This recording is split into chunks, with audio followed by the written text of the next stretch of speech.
জনপ্রিয় চিত্রনায়িকা নুসরাত ফারিয়া, যিনি গত 18 মে হত্যা চেষ্টা মামলায় গ্রেফতার হয়ে কারাগারে গিয়েছিলেন, তিনি অবশেষে ফিরে এসেছেন আবার ক্যামেরার সামনে।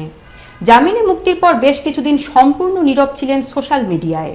নিজেই জানিয়েছিলেন তিনি গুরুতর অসুস্থ ছিলেন। কিন্তু এবার সেই নীরবতা ভেঙে সোশ্যাল মিডিয়ায় ফিরেছেন নুসরাত ফারিয়া, আর ফিরেই দিলেন এক বড় চমক।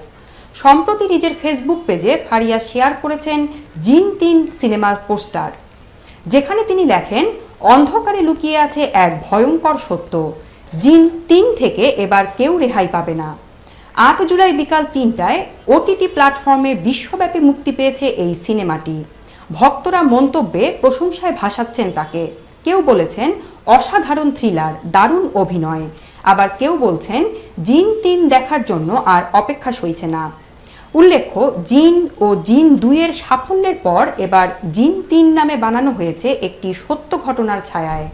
পরিচালনায় আছেন কামরুজ্জামান রোমান, অভিনয় করেছেন সজল, ফারিয়া, নাদের চৌধুরী, তানিয়া আহমেদ সহ আরও অনেকে। এখন দেখার বিষয়, কারামুক্তির পর নুসরাত ফারিয়ার এই ভয়ঙ্কর কামব্যাক দর্শকদের কতটা আলোড়িত করতে পারে।